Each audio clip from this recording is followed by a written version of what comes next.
Hello दोस्तों, स्वागत है आपका मेरे यूट्यूब चैनल परीक्षा प्लान में। तो कैसे हैं आप लोग? आई होप अच्छे होंगे। तो जैसा कि आप लोगों को पता है कि ईवीएस के प्रीवियस ईयर के क्वेश्चन में सॉल्व करवा रही हूँ। तो ये जो पेपर है ये सितंबर 2016 वाला है। इसके पहले वाली वीडियो में मैंने मई 2016 वाला पेपर लिया था। ये पेपर सितंबर 2016 वाला है। तो चलिए वीडियो को शुरू करते हैं। वीडियो देखने के बाद यदि आपको अच्छा लगे तो वीडियो को लाइक और शेयर कीजिएगा, और यदि आप चैनल पर नए हैं तो चैनल को सब्सक्राइब कर लीजिए। इसके अलावा पेपर सेकंड के लिए एसएसटी के मॉक टेस्ट मैं करवा रही हूँ। तो यदि आप पेपर सेकंड भी देने वाले हैं और आपका सब्जेक्ट एसएसटी है तो आप वो वीडियो भी देख सकते हैं। तो चलिए आज के वीडियो को शुरू करते हैं। पहला प्रश्न दिया गया है, पर्यावरण अध्ययन के पाठ्यक्रम जिसे 6 उपविषयों के चतुर्दिक निर्मित किया गया है में पौधे और पशु को जानबूझकर परिवार और मित्र उपविषय के अंतर्गत सम्मिलित किया गया है। इसके लिए निम्नलिखित में से एक कारण को छोड़कर शेष सभी कारण हो सकते हैं। वह कारण कौन सा है? पहला विकल्प लिखा है, सामाजिक और सांस्कृतिक संदर्भ में पौधों और पशुओं के साथ पशुओं के स्थान निर्धारित करने में विद्यार्थियों की सहायता करना। दूसरा है, इस बात को उभारना कि किस प्रकार मनुष्य एक दूसरे से घनिष्ठ संबंधों को साझा करते हैं। तीसरा है, इस बात को उभारना कि किस प्रकार कुछ समुदायों के जीवन और आजीविकाएं विशेष पशुओं या पौधों से घनिष्ठ रूप से जुड़े हैं। और चौथा है, विद्यार्थियों को विज्ञान के दृष्टिकोण से पौधों और पशुओं को समझने में सक्षम बनाना। तो इसके पहले वाली वीडियो में भी मैंने आपको बताया है कि पर्यावरण अध्ययन में 6 विषय और 4 उपविषय शामिल किए गए हैं। तो वे 6 जो विषय हैं वो आपको याद रखने हैं। कौन कौन से 6 विषय हैं? परिवार और दोस्त, और परिवार और दोस्त में ही 4 उपविषय सम्मिलित किए गए हैं। कौन कौन से उपविषय हैं? संबंध, कार्य और खेल, जानवर और पौधे, ये 4 उपविषय हैं।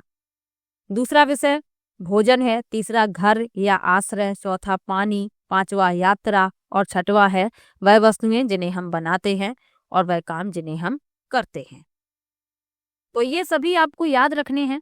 अब इसमें पूछा गया है कि जो उपविषय पौधे और पशु को जानबूझकर परिवार और मित्र उपविषय के अंतर्गत सम्मिलित किया गया है, इसके लिए निम्नलिखित में से एक कारण को छोड़कर से सभी कारण हो सकते हैं। तो जो कारण छोड़ा गया है वही हमें बताना है। तो इसमें जो चौथा विकल्प लिखा हुआ है कि विद्यार्थियों को विज्ञान के दृष्टिकोण से पौधे और पशुओं को समझने में सक्षम बनाना, तो यही इस प्रश्न का उत्तर हो जाएगा।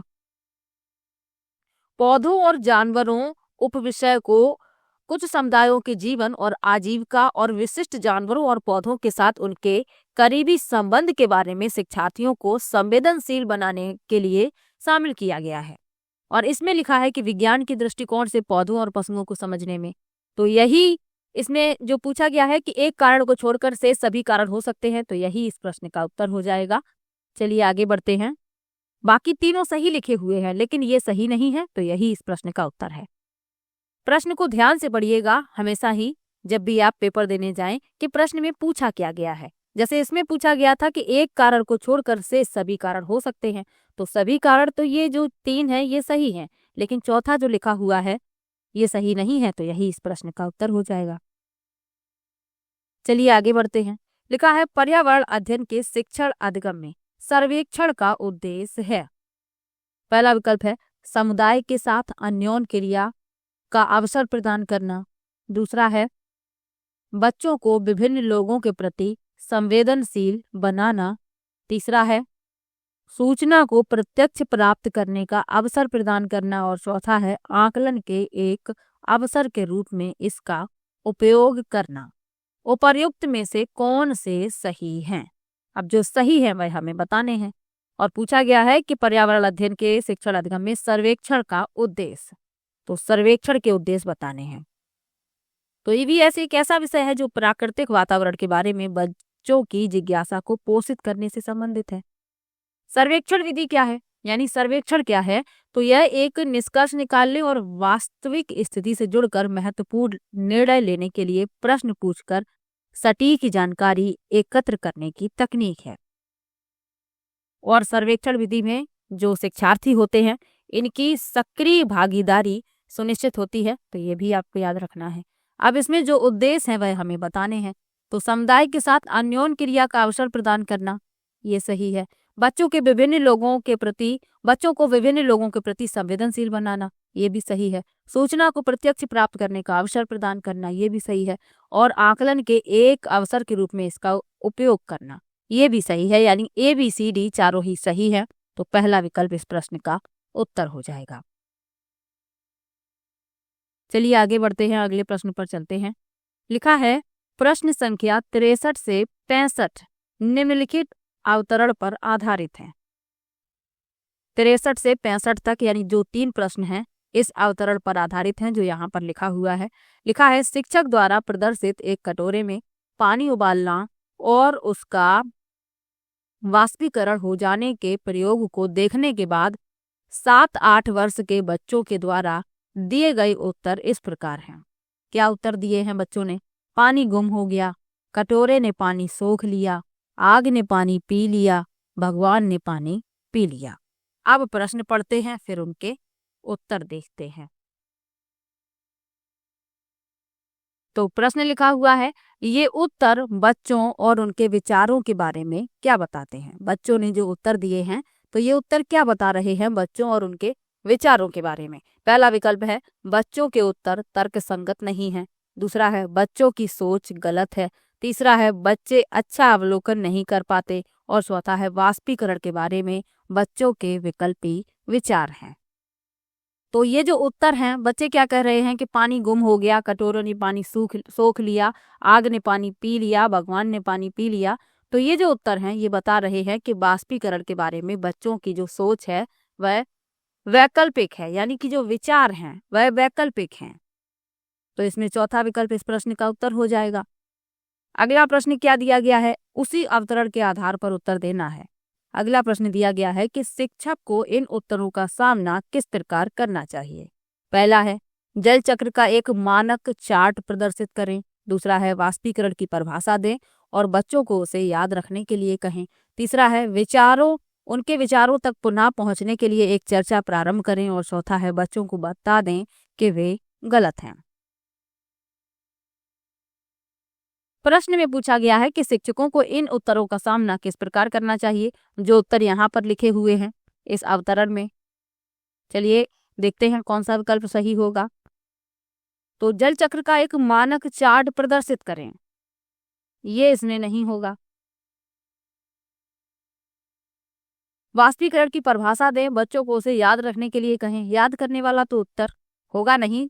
जब सकारात्मक पूछा गया हो तब याद करने वाला कभी भी उत्तर नहीं होगा।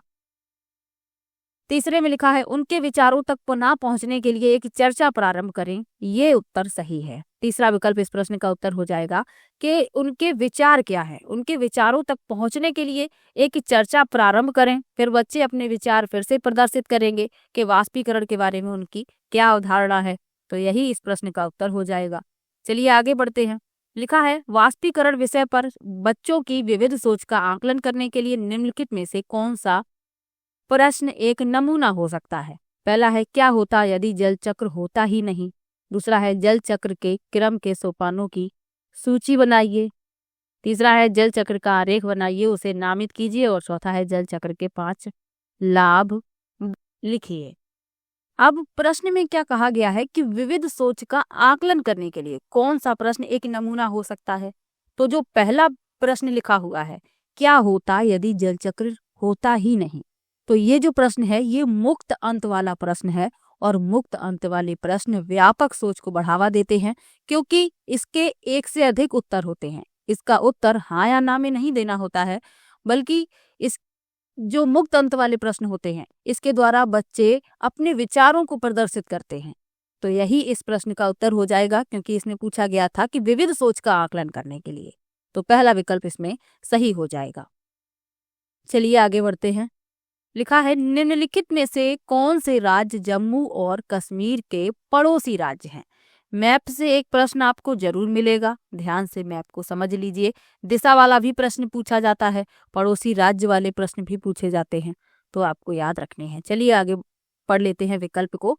हिमाचल प्रदेश, पंजाब। दूसरा है हिमाचल प्रदेश, उत्तर प्रदेश। तीसरा है उत्तराखंड, राजस्थान। और चौथा है हिमाचल प्रदेश, उत्तराखंड। खंड। तो जम्मू और कश्मीर के पड़ोसी राज्य हैं हिमाचल प्रदेश और पंजाब। पहला विकल्प इसमें सही हो जाएगा।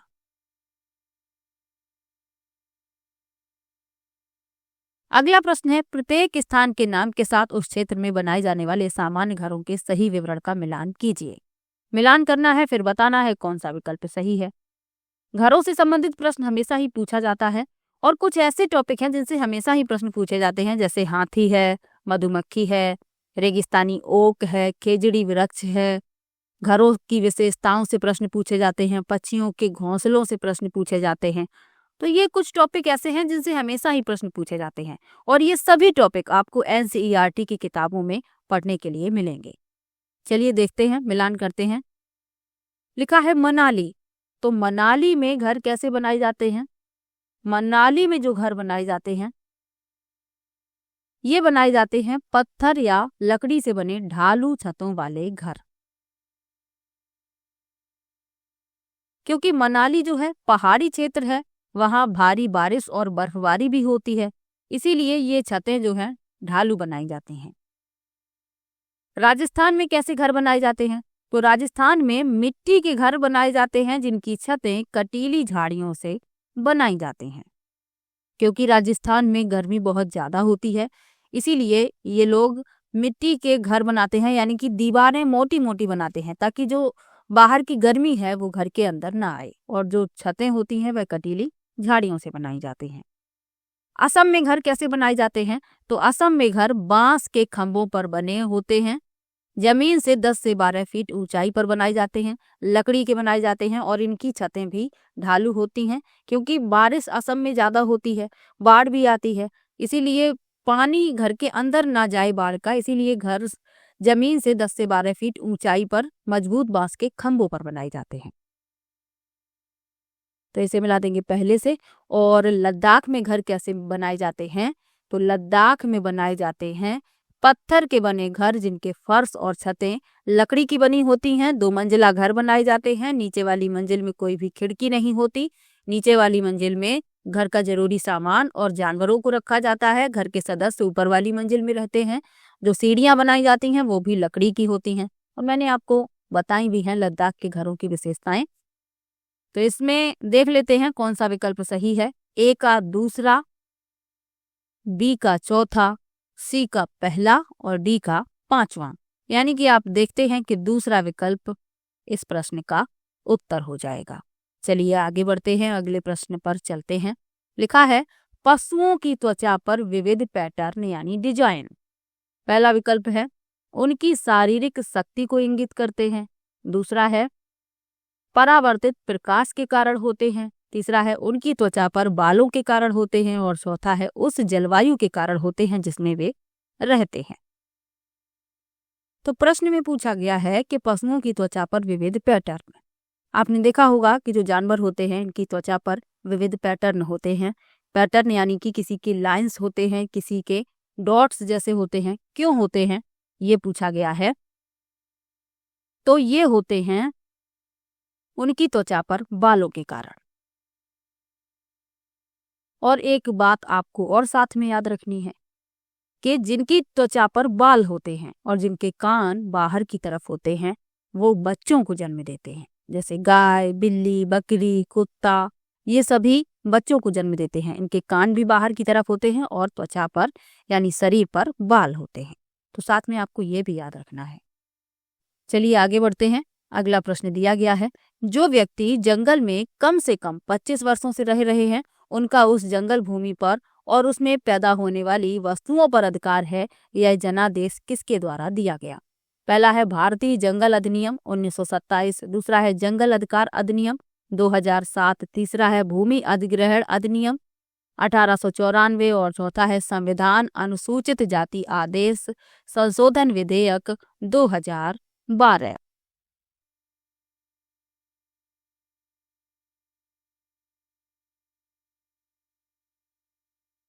तो इस प्रश्न में आपका दूसरा विकल्प सही हो जाएगा, जंगल अधिकार अधिनियम 2007। तो जंगल अधिकार अधिनियम 2007 अनुसूचित जनजातियों और अन्य पारंपरिक निवासियों की वन भूमि में वन अधिकारों और कब्जे को मान्यता देता है, जो पीढ़ियों से जंगलों में निवास कर रहे हैं। जो लोग कम से कम 25 वर्षों से जंगल में रह रहे हैं उन्हें वन भूमि पर अधिकार है, तो ये भी आपको याद रखना है और उन्हें जंगल से नहीं निकाला जा सकता। जंगल की सुरक्षा का काम उनकी ग्राम सभा को करना है, तो ये भी याद रखिएगा। इसमें आपका दूसरा विकल्प सही हो जाएगा। चलिए आगे बढ़ते हैं। लिखा है निम्नलिखित में से मच्छरों द्वारा फैलने वाले रोगों का समुच्चय कौन सा है? पहला है मलेरिया, HIV एड्स, डेंगू, दूसरा है HIV एड्स, हैजा डेंगू, तीसरा है डेंगू मलेरिया चिकनगुनिया और चौथा है मियादी बुखार हैजा चिकनगुनिया। मच्छरों से फैलने वाले रोगों का समुच्चय बताना है, डेंगू मलेरिया चिकनगुनिया। तीसरा विकल्प इसमें सही हो जाएगा। आप सभी लोग जानते हैं कि ये तीनों रोग मच्छरों द्वारा फैलते हैं। जो डेंगू है यह मादा एडीज मच्छर द्वारा फैलता है। मलेरिया का वाहक मादा एनाफिलीज मच्छर है और चिकनगुनिया एडीज एल्बोपिक्टस और एडीज एजिप्टी मच्छरों के काटने से फैलता है। तो साथ में ये भी याद रखिएगा। चलिए आगे बढ़ते हैं।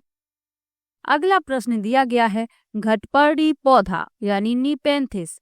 पहला विकल्प है भारत में नहीं पाया जाता, दूसरा है मेढकों, कीड़े मकोड़ों और चूहों को चालाकी से फंसाकर खा जाता है, तीसरा है कीड़े मकोड़ों को आकर्षित करने के लिए उच्च तारत्व की ध्वनियां निकालता है और चौथा है का मुंह छोटी छोटी कंटियों से ढका होता है। तो घटपर्डी जो पौधा है ये कीटभक्षी पौधे हैं और ये मेढकों, कीड़े मकोड़ों और चूहों को चालाकी से फंसाकर खा जाते हैं। दूसरा विकल्प इसमें सही हो जाएगा। भारत में ये पौधा मेघालय में पाया जाता है और ये भी पूछ लिया जाता है कि जो घटपर्डी पौधा है ये भारत के किस राज्य में पाया जाता है, तो ये मेघालय में पाया जाता है। तो ये भी साथ में याद रखिएगा। अब यदि प्रश्न पूछ लिया जाए कि जो कीटभक्षी पौधे होते हैं ये कीट क्यों खाते हैं, तो ये जिस जगह पर उगते हैं वहां पर दलदली भूमि होती है और यहाँ नाइट्रोजन और अन्य पोषक तत्वों की कमी होती है। इस कमी को पूरा करने के लिए ये पौधे कीटों को खाते हैं, तो ये भी आपको याद रखना है। और इन पौधों से जो ये घटपर्डी पौधा है इस पौधे से खास खुशबू निकलती है जिसकी वजह से कीड़े खींचे चले जाते हैं। अन्य कीटभक्षी पौधों के नाम भी आपको याद रखने हैं, जैसे pitcher plant, Venus flytrap, bladderwort, sundew, cobra lily, ये भी कीटभक्षी पौधे हैं, तो इनके नाम भी आपको याद रखने हैं। चलिए आगे बढ़ते हैं, अगले प्रश्न पर चलते हैं। अगला प्रश्न दिया गया है नीचे दिए गए खाद्य पदार्थों के किस समुच्चय में लौह तत्व प्रचुर मात्रा में होता है, यानी जिसमें आयरन भरपूर मात्रा में पाया जाता है, वह हमें बताना है। पहला है आंवला पालक आलू, दूसरा है आंवला आलू टमाटर, तीसरा है बंद गोभी भिंडी गुड़ और चौथा है आंवला पालक गुड़। तो आयरन पर्याप्त मात्रा में पाया जाता है आंवला पालक और गुड़ में। जिसे एनीमिया हो जाता है तो डॉक्टर उसे इन्हीं चीजों को खाने की सलाह देते हैं। चलिए आगे बढ़ते हैं। लिखा है हमारे देश के लगभग सभी भागों में मिर्च का उपयोग भोजन पकाने में किया जाता है। हमारे देश में मिर्च को लाने वाले व्यवसायी आए थे। पहला है दक्षिण अमेरिका से, दूसरा है अफगानिस्तान से, तीसरा है ऑस्ट्रेलिया से और चौथा है उज्बेकिस्तान से। तो पूछा गया है कि हमारे देश के लगभग सभी भागों में मिर्च का उपयोग भोजन पकाने में होता है। हमारे देश में मिर्च को लाने वाले व्यवसायी आए थे, तो ये आए थे दक्षिण अमेरिका से। पहला विकल्प इसमें सही हो जाएगा।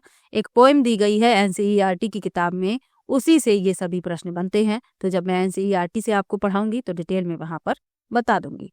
चलिए आगे बढ़ते हैं। निम्नलिखित में से कौन सा पक्षी कैक्टस पौधे के कांटों के बीच अपना घोंसला बनाता है? पहला है बया, दूसरा है कलचिड़ी, तीसरा है फाख्ता और चौथा है शक्कर खोरा।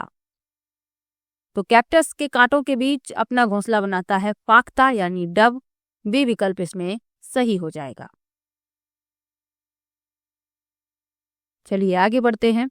किसी पशु के विषय में नीचे दिए गए विवरण को पढ़िए और उस पशु को पहचानिए। क्या दिया गया है? यह भालू जैसा दिखता है परंतु भालू नहीं है। यह दिन के लगभग 17 घंटे वृक्षों की शाखाओं से उल्टे लटक कर सोता है। यह जिस वृक्ष पर रहता है उसी की पत्तियां खाता है। यह लगभग 40 वर्षों तक जीवित रहता है।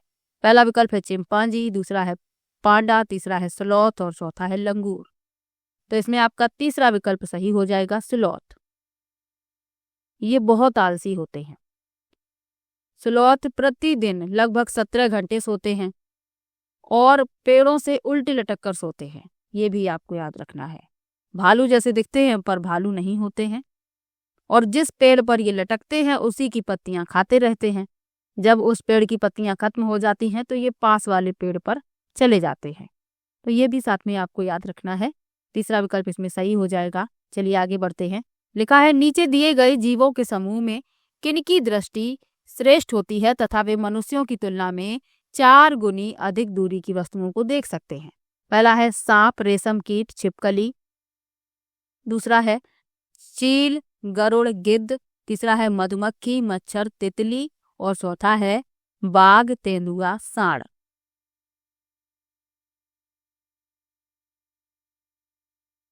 तो प्रश्न में पूछा गया है कि किनकी दृष्टि श्रेष्ठ होती है और वे मनुष्यों की तुलना में 4 गुनी अधिक दूरी की वस्तुओं को स्पष्ट देख सकते हैं। तो वह है चील, गरुड़, गिद्ध। दूसरा विकल्प इसमें सही हो जाएगा। चलिए आगे बढ़ते हैं अगले प्रश्न पर। लिखा है नीचे दिए गए खेती करने के विवरण को पढ़िए और इस ढंग की पहचान कीजिए। क्या लिखा है? एक फसल को काटने के पश्चात खेत को कुछ वर्षों के लिए खाली छोड़ दिया जाता है। उसमें कुछ भी नहीं उगाया जाता। इस भूमि में बांस या अन्य खरपतवार जो भी उग आता है उन्हें उखाड़ा नहीं जाता, काट कर जला दिया जाता है। यह राख भूमि को उर्वर बनाती है। जब यह भूमि खेती के लिए तैयार हो जाती है तब उसे हल्का सा खोदा जाता है। भूमि को जोता नहीं जाता है और उस पर बीज छिड़क दिए जाते हैं। अब बताना है कि ये किस प्रकार की खेती है। पहला है झूम खेती, दूसरा है सीढ़ी नुमा खेती, तीसरा है सिंचाई खेती और चौथा है सहकारी खेती।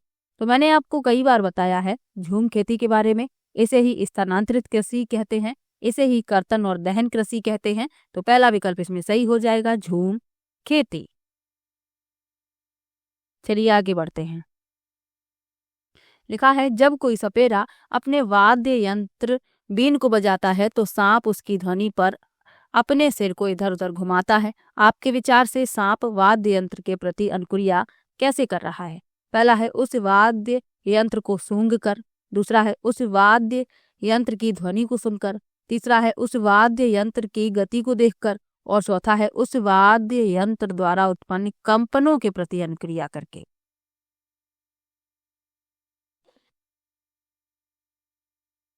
तो प्रश्न में पूछा गया है कि जब कोई सपेरा वाद्य यंत्र बीन को बजाता है तो सांप उसकी ध्वनि पर अपने सिर को इधर उधर घुमाता है।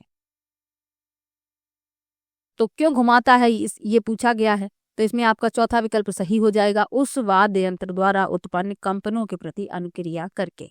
क्योंकि जो सांप होता है इसके बाहरी कान नहीं होते, ये कंपनों को महसूस करता है। तो बीन द्वारा जो कंपन उत्पन्न हो रहे हैं उसी के प्रति सांप अनुक्रिया करता है, इसीलिए अपना सिर इधर उधर घुमाता है। चौथा विकल्प इसमें सही हो जाएगा। हमारे देश में 4 तरीके के जो सांप होते हैं वह जहरीले होते हैं। कौन कौन से हैं? नांग, करैत, दुबोइया और अफाई। ये 4 तरीके के सांप जहरीले सांप होते हैं। तो ये भी साथ में आपको याद रखना है। चलिए आगे बढ़ते हैं। लिखा है परिवार एक इकाई होता है जिसमें माँ, पिता और उनके 2 बच्चे होते हैं, यह कथन है। पहला विकल्प है सही नहीं है, क्योंकि परिवार कई प्रकार के होते हैं। परिवार का केवल एक ही प्रकार में वर्गीकरण नहीं किया जा सकता। दूसरा है सत्य है, क्योंकि यह किसी आदर्श परिवार का प्रकार है, आदर्श परिवार का आकार है। तीसरा है सत्य है, क्योंकि सभी भारतीय परिवार इसी प्रकार के होते हैं। और चौथा है सही नहीं है, क्योंकि इस कथन में यह स्पष्ट करना चाहिए कि बच्चे जैविक होते हैं। तो प्रश्न में कहा है कि परिवार एक इकाई होता है जिसमें माँ, पिता और उनके 2 बच्चे होते हैं। तो यह जो कथन है यह सही नहीं है, क्योंकि परिवार के कई प्रकार होते हैं तथा परिवार का केवल एक ही प्रकार में वर्गीकरण नहीं किया जा सकता। क्योंकि परिवार एकल परिवार भी होता है, संयुक्त परिवार भी होता है, तो इसीलिए यह कथन जो है सही नहीं है। तो पहला विकल्प इस प्रश्न का उत्तर हो जाएगा। चलिए आगे बढ़ते हैं, अगले प्रश्न पर चलते हैं। लिखा है, मानवों के पेट में आमाशय रस की प्रकृति फिल करना है होती है, वह भोजन को पचाने में सहायता करता है। पहला है उदासीन, दूसरा है अम्लीय, तीसरा है क्षारीय और चौथा है उभय धर्मी। तो मानवों के पेट में आमाशय रस की प्रकृति अम्लीय होती है, दूसरा विकल्प इसमें सही हो जाएगा। आमाशय रस पाचन एंजाइमों से बना होता है, तो ये भी आपको याद रखना है, और यह भोजन के पाचन में सहायता करता है, ये भी याद रखिएगा। दूसरा विकल्प इसमें सही हो जाएगा। चलिए आगे बढ़ते हैं। अगला प्रश्न दिया गया है, कक्षा 3 के एक शिक्षक ने अपने बच्चों को निम्नलिखित पेड़ पौधों की पत्तियों को विभिन्न वर्गों में वर्गीकृत करने को कहा, जैसे नींबू, आम, तुलसी, पुदीना, नीम, केला आदि। कुछ विद्यार्थियों ने पत्तियों का वर्गीकरण इस प्रकार किया: दवाओं के गुणों वाली पत्तियां और दवाओं के गुणों से रहित पत्तियां, बड़ी पत्तियां, छोटी पत्तियां। शिक्षक ने समूह ए को सही माना और समूह बी को गलत। निम्नलिखित कथनों में से कौन सा कथन अधगम और आकलन के प्रति शिक्षक के दृष्टिकोण को प्रतिबिंबित करता है? पहला है, बच्चे बहुत प्रकार के संदर्भों को कक्षा में ले आते हैं जिनकी सराहना होनी चाहिए। दूसरा है, अपने अनुभवों पर निर्भर करते हुए बच्चे वर्गीकरण के बहुत से तरीकों का उपयोग कर सकते हैं। तीसरा है, वर्गीकरण का काम बहुत विशिष्ट और स्तरीकृत है तथा इसका एक ही सही उत्तर होता है। और चौथा है, यह क्रियाकलाप पत्तियों से सूचना ग्रहण करने पर केंद्रित है जिसका भिन्न अर्थ लगाया जा सकता है। तो शिक्षक ने जो ए समूह है उसे सही माना है। ए समूह में बच्चों ने दवाओं के गुणों वाली पत्तियों और दवाओं के गुणों से रहित पत्तियों के समूह बनाए हैं, तो इसमें ए वाला शिक्षक ने सही माना है। तो प्रश्न में पूछा गया है कि शिक्षक के दृष्टिकोण को प्रतिबिंबित करता है, तो जो तीसरा विकल्प है कि वर्गीकरण का काम बहुत विशिष्ट और स्तरीकृत है और इसका एक ही सही उत्तर होता है। तीसरा विकल्प इस प्रश्न का उत्तर हो जाएगा, क्योंकि शिक्षक जो है वर्गीकरण को बहुत ही विशिष्ट और संरचित कार्य के रूप में देखता है, तो इसीलिए तीसरा विकल्प इसमें सही है। चलिए आगे बढ़ते हैं। अगला प्रश्न दिया गया है, पर्यावरण अध्ययन की अपनी कक्षा में समूह क्रियाकलाप का निर्माण करते हुए आप निम्नलिखित विचारों में से किन का ध्यान रखेंगे? पहला है, बच्चों की रुचियों का ध्यान रखेंगे। दूसरा है, लड़कों और लड़कियों को समान रूप से रुचिकर लगे। तीसरा है, इसमें मूल्यवान सामग्री लगी हो। और चौथा है, सभी धार्मिक और सांस्कृतिक पृष्ठभूमि के बच्चों को रुचिकर लगे।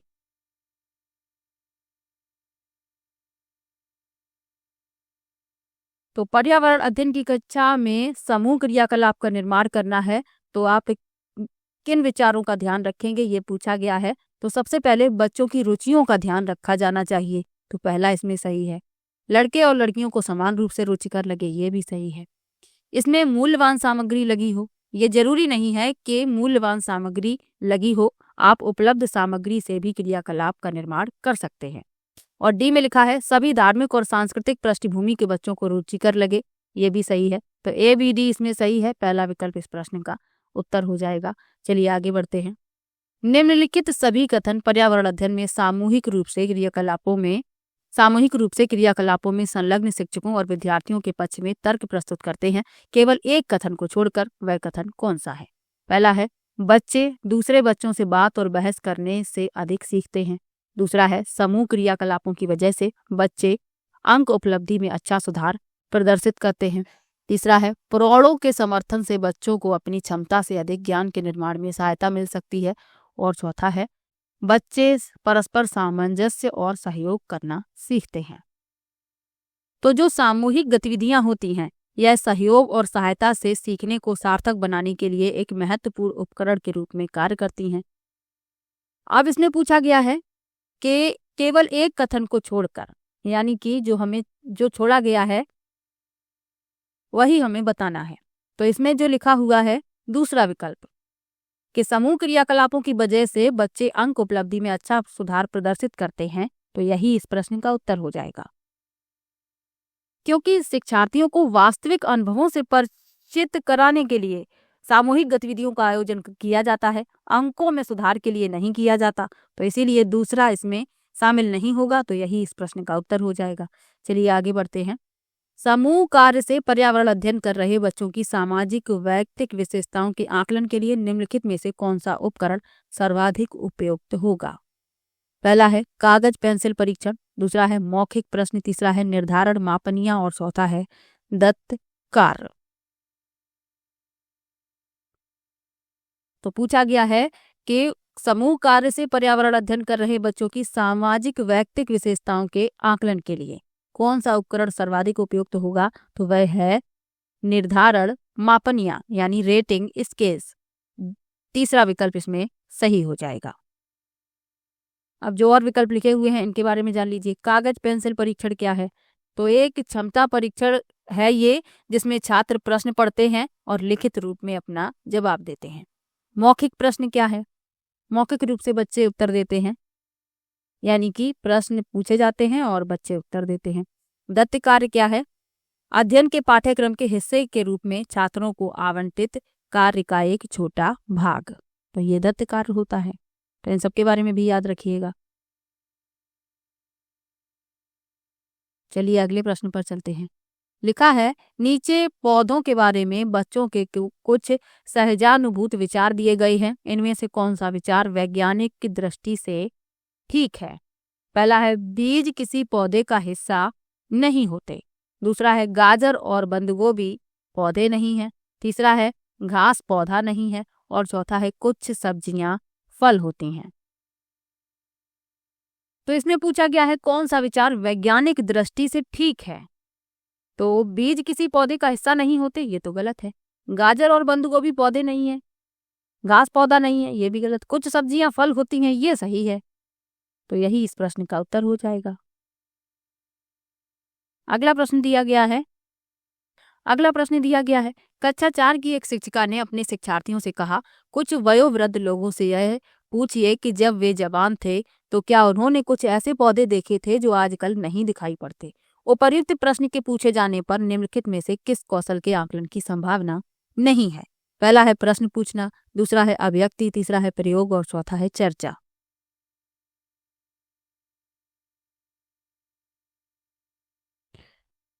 तो इसमें पूछा गया है कि किस कौशल की आकलन की संभावना नहीं है, तो प्रयोग की संभावना इसमें नहीं है।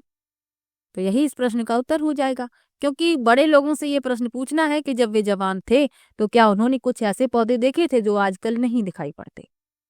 तो तीसरा विकल्प इस प्रश्न का उत्तर है, क्योंकि पूछा गया था कि किस कौशल के आकलन की संभावना नहीं है। चलिए आगे बढ़ते हैं। एक शिक्षक प्रत्येक बच्चे को अपने घरों की रद्दी सामग्री से कुछ उपयोगी वस्तु बनाने को कहता है। शिक्षक का शैक्षिक अभिप्राय नहीं है।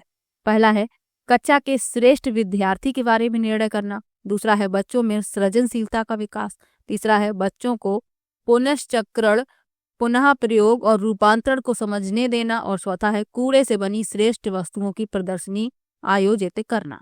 अब इसमें पूछा गया है कि शिक्षक का शैक्षिक अभिप्राय नहीं है, नहीं का विशेष रूप से ध्यान रखिए। तो कक्षा के श्रेष्ठ विद्यार्थी के बारे में निर्णय लेना, यही इस प्रश्न का उत्तर हो जाएगा, क्योंकि यहाँ शिक्षक का उद्देश्य कक्षा के सर्वश्रेष्ठ छात्र का न्याय करना नहीं है, बल्कि छात्रों में रचनात्मक सोच विकसित करना है। तो यही प्रश्न का उत्तर होगा पहला विकल्प। चलिए आगे बढ़ते हैं। निम्नलिखित प्रश्नों को पढ़िए। क्या प्रश्न दिए गए हैं? मैंने क्रियाकलाप की योजना कितनी अच्छी बनाई, मैंने योजना का अनुसरण कितना अच्छा किया, मेरी शक्तियां क्या थीं, मुझे सचमुच कठिन क्या लगा। ऊपर दिए गए 4 प्रकार के प्रश्नों के उत्तरों से होगा क्या होगा, ये पूछा गया है। लिखा है शिक्षक द्वारा समग्र आकलन, दूसरा है बच्चों का स्व आकलन, तीसरा है शिक्षकों का स्व आकलन और चौथा है बच्चों और शिक्षकों दोनों का स्व आकलन। तो प्रश्न जो है खुद से किए जा रहे हैं कि मैंने क्रियाकलाप की योजना कितनी अच्छी बनाई, मैंने योजना का अनुसरण कितना अच्छा किया, मेरी शक्तियां क्या थी, मुझे सचमुच कठिन क्या लगा। तो ये जो प्रश्न है, इन प्रश्नों के उत्तरों से होगा बच्चों और शिक्षकों दोनों का स्व आकलन, क्योंकि प्रश्न जो है अपने आप से ही किए जा रहे हैं। चौथा विकल्प इस प्रश्न का उत्तर हो जाएगा।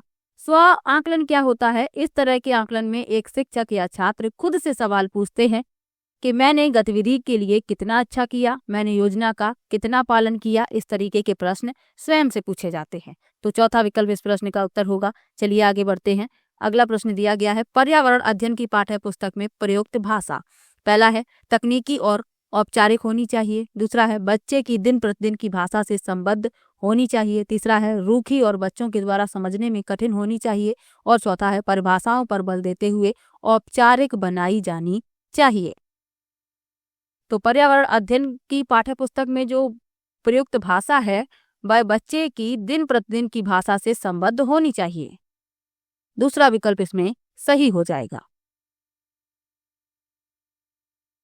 अगला प्रश्न है और आखिरी प्रश्न है, एक शिक्षक अपने विद्यार्थियों को विभिन्न पशुओं के चित्र देता है और उन पशुओं पर रंग भरने को कहता है जो हमारे घरों में नहीं रहते। इस क्रियाकलाप का उद्देश्य है, पहला है सृजनात्मकता का विकास करना, दूसरा है अवलोकन का विकास करना, तीसरा है वर्गीकरण कौशल का विकास करना और चौथा है डाटा संग्रह का विकास करना। तो जो शिक्षण गतिविधियां होती हैं अधिगम को बढ़ाने के लिए शिक्षक द्वारा तैयार की जाती हैं। अब इसमें क्या किया है शिक्षक ने कि अपने विद्यार्थियों को विभिन्न पशुओं के चित्र दिए हैं और उन पशुओं पर रंग भरने के लिए कहा है। और ये जो पशु है ये हमारे घरों में नहीं रहते। तो इस क्रियाकलाप का उद्देश्य है सृजनात्मकता का विकास, पहला इसमें सही है। अवलोकन का विकास दूसरा सही है। वर्गीकरण कौशल का विकास ये भी सही है। लेकिन डेटा संग्रह का विकास करना ये इसमें नहीं होगा, क्योंकि बच्चों को रंग भरने के लिए कहा गया है। तो ए बी सी इसमें सही है, यानी कि दूसरा विकल्प इस प्रश्न का उत्तर हो जाएगा। तो ये पेपर था सितंबर 2016 वाला। किसी भी प्रश्न में आपको डाउट हो आप कमेंट बॉक्स में जरूर लिखिएगा और वीडियो कैसा लगा ये भी कमेंट में जरूर बताइएगा। मिलते हैं नेक्स्ट वीडियो में, तब तक के लिए बाय बाय।